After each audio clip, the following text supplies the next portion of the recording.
Alrighty. Basically, you're the first guest. It's called the Ageless Couch, and we're supposed to be sitting in the little studio couch. Okay, we're pretending we're on a couch. Yeah, well, we're not really pretending. We know we're here. Séan McCann is many things. He's a Newfoundlander, he's a musician, he was the founding member of the famous Newfoundland and Labrador band Great Big Sea. He's a father and a husband, but you're also 7 years sober. I'll be 8 years sober on November 9th. 5 years out of the band? 5 years out of the band. And 3 years since telling your truth. That all sounds accurate. Yes, I think so. We'll talk about that in a second. You're also a mental health advocate and speaker, and you're sharing your journey with an audience tonight here in Woodstock. I am, and I'm really looking forward to it. I'm excited. It's a beautiful theater. It is. Here. It's renovated, and not necessarily just for you, but for people exactly like you. Some people might say that you're a really good lemonade maker. Oh, yeah, probably, if you look at it that way. Life gives you lemons, but life is a funny way of shaping you and making you stronger, depending on how you look at things. Do you feel like Atlantic Canada's Oprah Winfrey, living your authentic life now? I don't know if that's what Oprah Winfrey does. I don't think I've ever actually watched a full show. I've seen her in a weird movie recently. That was really weird. Well, she talks about living her authentic life, and that seems like what you're doing now. I believe that truth is what needs to be addressed in anyone's life before you can actually live it. And if that's hard and difficult, then it doesn't change the truth of that fact. And I believe we live in an age where truth has been reduced to like alternate facts, fake news, and I don't think any of it's helpful. I also have young boys, one is 13, one is 10, and I know they're growing up in a world where it's normal to literally manipulate a version of yourself for world consumption. And I don't think we should play as loose and fast with the truth as we are. And I think that's the reason that we're not doing better as a society, certainly on a mental health level. That may be because the actual truth, and I believe in any case there is one that matters, and we're dancing around that too much. What's the difference for you between living your authentic life but also reliving the trauma that's a part of that life? It's always painful to live in that moment, but I know from experience that it has a positive and powerful impact on the people in front of me when I do. And it also enables me to remember that that secret and that those demons don't control my life anymore. So nice. It's for me, it's an exercise in power. It's almost like a workout in a mental or spiritual way, and it's therapeutic for me. Some days it hurts more than others, but I know it helps others too. So to me, it's worth that. That turning point for you, what was that? I think the journey to being sober was kind of the catalyst, was it not, to kind of start this? Well, yeah, people drink and use drugs for reasons, and I was no different. And when I stopped is when I started to actually come face to face with the hard truth. I was sexually abused when I was a teenager by a priest, and who actually served me my first drink. And you know, that's a difficult thing to live with, and I chose not to. I chose to just bury it in booze and drugs. And when I sobered up, began to be present in the world, that truth came back. So it was something that had to be faced, and that's what I do. Do you remember that moment, though? Do you remember that kind of, I can't hide this anymore, I have to stop drinking? Do you remember? Yeah, my wife, like many alcoholics, I embraced my higher power, and her name is Andrea. And she gave me, quite potently, and that moment you're asking about, she gave me an ultimatum. And I've since found that that's, if we're lucky, many of us, that there's someone out there that cares enough and loves us enough to do that. And I responded to that. So, since all of this, you've had since leaving the band, you've had 3 solo albums. 2 kind of took you on a journey and took your listeners and your fans on a journey that we weren't used to some degree, as far as musical, talent was concerned. Beautiful, but it was different. It felt more coffee house than it did downtown pub. And this 3rd one, it seems, is bringing you back to that. It also has a coloring book. Can you talk a little bit about that evolution and the coloring book? Yeah, there's a place was me trying to find, I've come a long way, I know, and I'm evolving as an artist, and for a long time I wasn't, which was, I felt like I was stuck for a long time, partly by choice. But I think now people struggle because of the fact that we tend to manipulate truth in so many different ways every day. Don't even realize it anymore. And especially with the rise of social media and the technology, the phones, the screens in general, we can be anywhere at any time.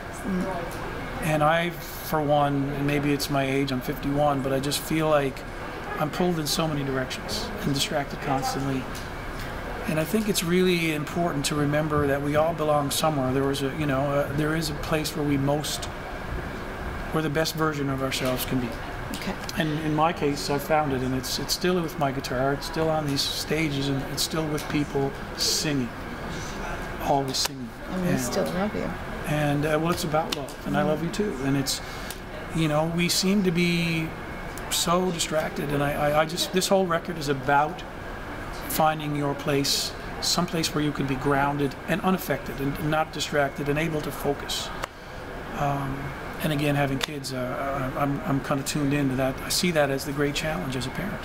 And then with this record it speaks to where I'm from, but there's colors of Newfoundland. Like I brought in the tin whistles came back, the accordions came back. It's a softer record, and it's literally where I came from. But it's also where I belong, like where I've found I should be. And it's been a long and crazy trip. But I'm on the right. I just feel like I'm going the right way. And if I had any message for anyone, it's like don't give up trying. Eventually you'll find your path, where you're supposed to be. The song Stronger, it's the first song you wrote after you got sober. What does that song mean to you? That's my battle cry. That's me saying, like, I can do this. I'm not going to stop. I'm not going to give up. It was a very poignant time. It was a very difficult day that day. I remember I was having nightmares, and just, really, after 3 months, sobriety, those nightmares started to happen. And sobriety was very, very challenging. And I was very much alone. I lost all my friends. And Stronger was me singing to me and telling me that I was going to be okay because I'm tough and I can do it. Which is bigger for you now, the music or the message, do you think? I don't differentiate anymore. I do these kind of public speaking. They call me a keynote. Great. I love doing concerts. Essentially, the only difference to me is, because I'm always me, the difference would be I probably talk more at the keynote, but I always sing. And I always talk in the concerts, but I probably play more songs because there's more time for it. So but they're one and the same. And my songs are on message, or they trigger a message for me to talk about. So I just try to be me, and open and honest. And that's not what I was. Like for a long time I lived with secrecy, and I lived as a character, the shanty man from Great Big Sea. And I think we did a lot of good work in many ways. My regret is I didn't say more then, but I'm saying it now. I'm still here, and all the lessons I've learned from that experience I take with me. I still write anthems. I still write songs that people want to sing, I think. And that served me well, because that's the whole point of whatever message I have. People are coming out tonight. They want to see you.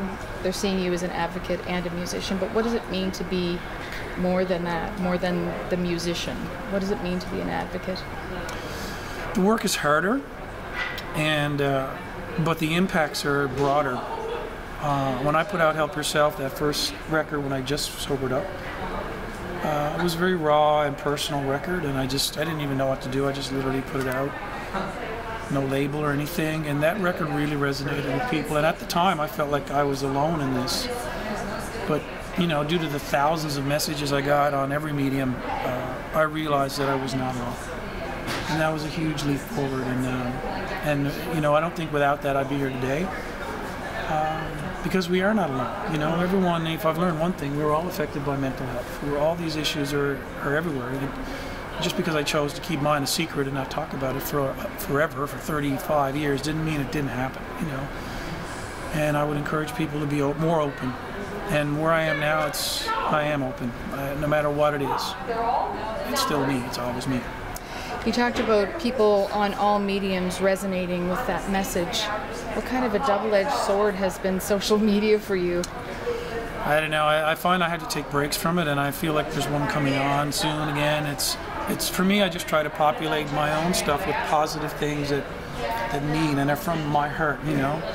But it is a lot of noise, and the biggest thing I've noticed is, you know, according to Facebook, my core demographic is women aged 45 to 54, and it's not a bad age. No, it's awesome. It's great. But you know what I find? That's I advertise. I let people know what I'm doing on those mediums. Facebook mainly, Twitter, and now Instagram. My son's on Snapchat. I don't know what else I got to learn. But generally, it's become, even though that's the way everyone kind of tells people and spreads the word, and you can trace how good it is, it also is the very same thing that nails people to their homes and couches. Like, there's typically on any given night now, a woman aged 45 to 54, and my wife is one, will come home and have a glass of wine and be on Facebook. And will not go to the many things she would talk about. Like, I'd love to go see that, but I won't, because Facebook's pretty amazing too. Yeah. So I think we're it's something about the messenger and the message here, but I don't know, it's a double-edged sword. I hope it doesn't bring an end. I think it's the biggest competition for people gathering face to face. Yes. So tonight we're gathering face to face. We are. We've come to see you, and in terms of what this does, all of the money raised tonight goes to Hayward House, and they actually do free mental health programs in the community. Great. What do you see as the impact of organizations like this? I think that, you know, people need to know they're not alone, and they need to know they're going to be safe where they go. And I think Hayward House is that place in Woodstock. It's like, okay, I've got a problem. That's a big step. To admit you have a problem is always hard. To know that you can go somewhere and that there's going to be people that'll understand you and listen to you and believe you, that's what we need. We need more Hayward Houses. We do. So you mentioned advice for reaching out before people who are suffering. What would you like to tell them? Don't give up. I would not be here today. I'm not here because I'm smart or anything like that. I'm just here because I was persistent, and I never gave up. And I had people who cared for me, but you know, there's always going to be something that'll help. For me, it was music and my guitar. And not everybody's going to play guitar, but there's going to be something that connects with you on an emotional level that you will be able to seek solace in and get comfort from.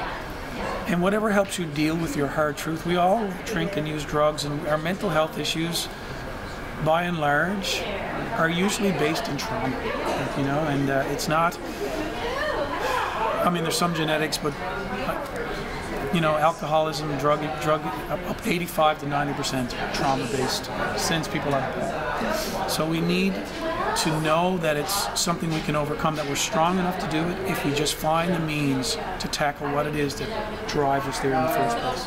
It's always the truth that we must get at. And if we can help ourselves and get to that, we can be successful. And if I have a message tonight, it'll be about that. It'll be like every single person in this room who's in crisis or on the fence is able to help themselves and survive. Because if the guy from Great Big Sea can quit drinking, anybody can. It's possible. What's next for Séan McCann? I've got about 10 events left this year. I'm working on a book that I'm writing with my wife. Yeah, and I've been so busy over the last 3 years. This thing has taken on a bit of a life of its own, and I don't want to become the machine that I left behind. So I have to be hands-on in all things. But I feel a little. I feel like I want to do some thinking, and I have more to say. So I'm going to finish up this year and take the new year to finish the book that my wife has now promised me I will finish. And it's going to be a cool book because it's, you know, I remember certain events in a way, you know. Everybody's perspective is different. Very different, and she's been there with me every step of the way. But to have her voice, the female voice at this table in this conversation, is extremely powerful. If anything, she's more forthright and honest than I ever am. As hard as I am on myself, she can be harder. So it's going to be a powerful and impactful book, and I think hopefully if I can get my part done, it'll be out late next year. Sounds lovely. Thank you so much. You're the first guest on the Ageless Couch, even though we're not on a couch. And to commemorate the event, Ageless, just like me. You got to read the inscription or the little top line. My butt warmed the cushions of the Ageless Couch. I should have brought a cushion. I apologize. Then we could have faked it in. Yes. That's awesome. Is that for me? That's for you. Oh, and there's a magazine there too, and you can thumb through that. But I really appreciate you taking the time. I know you've been pulled in all directions today, but I'm looking forward to tonight. Thank you. Thank you again. Thank you for your time, and good luck with the Ageless Couch. Thank you.